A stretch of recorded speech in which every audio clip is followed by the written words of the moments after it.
Doctor Rohini घाघरी, आज यह नाम हर सोशल मीडिया पर काफी चर्चाओं में बना हुआ है। इसका कारण यह है कि उन्होंने भीम आर्मी के संस्थापक एवं उत्तर प्रदेश की के सांसद चंद्रशेखर आजाद उर्फ रावण पर कई गंभीर आरोप लगाए हैं। साथ ही उनकी दिल्ली में शिकायत भी की है, लेकिन शिकायत के तकरीबन साल भर बाद भी उनकी शिकायत पर कोई कार्रवाई नहीं हो रही है। कल जैसे ही उन्होंने एक के बाद एक 3 ट्वीट करे, जिसमें उन्होंने आत्महत्या करने तक का जिक्र करा, उसके बाद अब देखना होगा कि उस पूरे ही मामले में दिल्ली पुलिस किस तरह का एक्शन लेती है।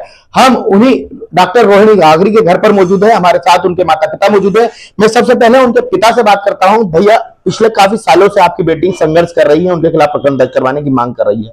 क्या लग रहा है, अब चूंकि जो लास्ट कदम है वो उनके द्वारा उठाया गया है, उसके बाद आपकी बात हुई? 3 दिन से तो हम लोगों की लगभग बात ना के बराबर। उनकी माँ से जरूर कुछ समय के लिए बात करी, मेरे से तो वो मेरा पिता हूँ मैं, उन्होंने मेरा संघर्ष देखा है।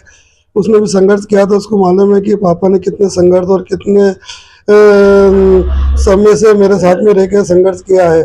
जब स्थिति देखी उसने कि केंद्र सरकार और दिल्ली पुलिस उसको बचा रही है, तो आज वो ये मुकाम पर पहुंची कि क्यों ना मैं फिर मरी जाती हूँ। फिर कानून व्यवस्था से लगभग उसका विश्वास उठ गया, केंद्र सरकार से भी विश्वास उठ गया। केंद्र सरकार की रिप्रेजेंटेटिव होके भारत सरकार की रिप्रेजेंटेटिव होने के बाद में 3 बार उसको रिप्रेजेंट करने का यूएन में, दुनिया की सबसे बड़ी मंच पे जाकर उसने अपनी बात रखी, समाज की बात रखी, नरेंद्र मोदी जी की बात रखी, राम मंदिर की बात रखी। इतना सब कुछ करने के बाद भी वो बेटी न्याय की गुहार लगा रही। उनके लिए सांसद ज्यादा प्रिय है कि एक गरीब महिला बिटिया वो है। आज वो लगता है कि अल्पमत में होने के कारण सरकार उसको तवज्जो दे रही है और उसकी मदद कर रही है इनडायरेक्ट रूप से। भैया, पिछले दिनों जिस तरह से एक के बाद एक ट्वीट करे, उसके बाद वो लगातार जो संघर्ष है उसका जारी है, शिकायतें वो लगातार कर रही है। दूसरी ओर चंद्रशेखर रावण अपने आप को निर्दोष बता रहे हैं, वो लगातार बहुजन समाज पार्टी और बहुजन जो निचले वर्ग के लोगों को उनका मसीहा बताते हुए नजर आ रहे हैं। अब आप खुद देख लीजिए, एक दलितों के मसीहे का घिनौना चेहरा। आपको मालूम नहीं हो, आप जानकारी लीजिए, 2017 में भी रेप का केस हुआ, रेपिस्ट है वो। ऐसा उन्होंने उस लड़की से भी समझौता किया। ऐसे कई बच्चे जो इस पे एफआईआर दर्ज हो जाएगी ना, तो कई महिलाएं और आ जाएगी सामने। मेरी बिटिया आज पीएचडी करने के बाद, ऐसे मुकाम पे पहुंचने के बाद, जब उसका संग साथी होने के बाद, जब उसका घिनौना चेहरा सामने आया, तो उसके खिलाफ हुई। क्यों खिलाफ हुई? जब पहले तो बताया कि मैं शादीशुदा नहीं हूँ, पहले तो बोलता था कि हम दलित एक्टिविस्ट है, हम साथ में रह के दलितों का मिशन को आगे बढ़ाएंगे। और आज जब स्थिति सब सामने है कि वो तो शादीशुदा भी है और इसमें मेरे साथ में इस तरीका किया, और उसके पहले भी ये सब कर चुका, और फिर मानसिक प्रताड़ना देने लगा। 2-3 साल से वीडियो कॉलिंग करता, घंटों घंटों तक चैटिंग करता, बिटिया से रो के बताता, समझा के बताता कि मैं खुद आत्महत्या कर लूंगा। उसके कन्या खुद इतना प्रूफ है कि वो खुद बोल रहा है, वीडियो कॉलिंग करके रो रहा है, और घिनौना करते वो छुपाने के लिए उसको बेला रहा है, फुसला रहा है कि नहीं बेटी, नहीं तो तू भी मेरे साथ में आ जा और शादी कर ले। जब मालूम पड़ा कि तू शादीशुदा, तो फिर कैसे ऐसी स्थिति में शादी करेगी और कैसे उस पर विश्वास करेगी कि शादीशुदा होने के बाद ये मेरे साथ में ऐसे इस तरीके के इस चीज़ को अंजाम दिया, जो कि दलितों को मसीहा होने की बात करता था, दलितों का काम करता था। उस व्यक्ति का ऐसा चेहरा सामने है। भैया, दलित नेता जो पूर्व के दलित नेता है, उनसे मांग करेंगे कि इस तरह के चेहरे को हटा दिया जाए या बदल दिया जाए। अब दलितों का इतना बड़ा चेहरा, जिसकी बिटिया एक तरीके से फॉलोअर्स रही है, जो सबसे बड़ा नाम लेती थी राजनीति में, वो मेरी बिटिया डॉक्टर रोहिणी तो अब बनी है। जब उसको 1 करोड़ की स्कॉलर मिली, जब बहन मायावती जी, मैं कांग्रेस का वर्किंग कमेटी में हूँ या था उस समय, जब भी मेरी बेटी है दलितों में नाम लेती थी तो बहन मायावती जी का लेती थी। आज वो क्यों नहीं बात करती हैगी? मैं तो कहता हूँ कि आदरणीय उदित राज जी, कांग्रेस के प्रवक्ता, वो दलित चेहरा नहीं है क्या?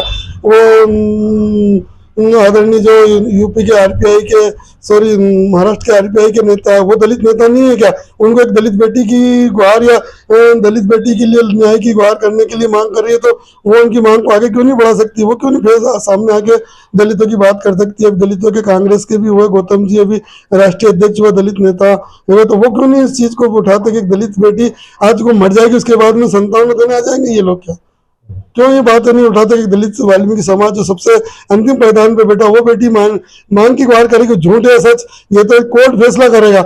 उसके पहले क्यों नहीं उसके पास सारे सबूत होने के बाद में भी वो न्यायपालिका के बीच में इस बात को ले जाना चाहते हैं?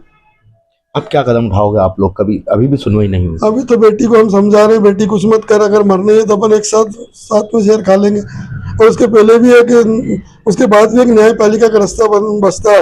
हम तो बेटी से बोले, बेटी तू भी तिल पे पत्थर रख, 3 महीने से डिप्रेशन में, हालांकि 2022 से डिप्रेशन में कहूँगा। इसने डराया चमका, पहली बार वो लेके गया और वहाँ पे दिल्ली से उसने कैप्चर करा उसको, उसका यौन शोषण किया, ऐसा वो बताती है बेटियाँ। उसने एप्लीकेशन में भी लिखा, दिल्ली पुलिस को सख्त ये सब इस लहजे में लिखा कि 2-3 बार उसको डरा चमका के शादी का लोभ लालच देने के बाद में वो लेके गया, इस तरीके का शोषण किया।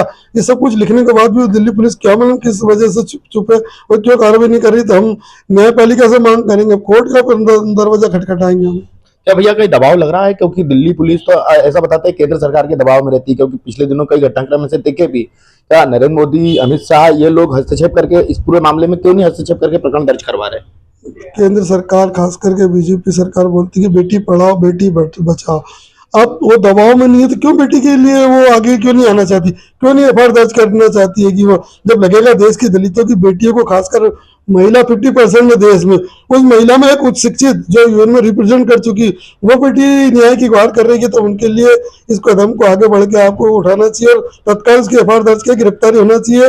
दूध का दूध पानी का पानी तो कोर्ट करेगा ना कि ये झूठे के सच है ये चीजें। हमारे साथ उनकी माताजी भी मौजूद है, हम बात करते हैं। आंटी, पिछले काफी दिनों से आपकी बेटी संघर्ष कर रही है, क्योंकि आप महिला है, इस संघर्ष में आप उसका कितना साथ दे रही है और अन्य महिलाओं से क्या मांग करेगी कि जिस तरह से आपकी बेटी चंद्रशेखर के खिलाफ खड़ी हुई, तो अन्य महिलाओं को भी सामने आना चाहिए? जी, मैं तो महिला आयोग से यही विनती करती हूँ कि आप बस मेरी बेटी की पुकार सुनो और उसकी एफआईआर दर्ज करवाओ। हर महिलाओं से मैं तो यही बोलना चाहती हूँगी कि देखो, उसके चुंगल में मत फंसना और उसकी मीठी बातों में बिल्कुल मत आना, क्योंकि वो एक बेकार इंसान हैगा, वो समाज के लायक नहीं हैगा। वो सांसद कैसे बन गया ये तो वही जाने, पर अब कोई भी उसमें मत फंसना। हर महिलाओं से और महिला आयोग से विनती करती हूँ कि उसके ऊपर एफआईआर दर्ज करवाए जल्दी से जल्दी। आपकी बात हुई थी, चूंकि एक के बाद एक 3 ट्वीट करे थे उन्होंने, जिसमें कई तरह की बातों का जिक्र करते हुए आत्महत्या करने की धमकी दी थी। आपने फोन लगाया, क्या बातचीत हुई, क्या समझाया गया आपके द्वारा?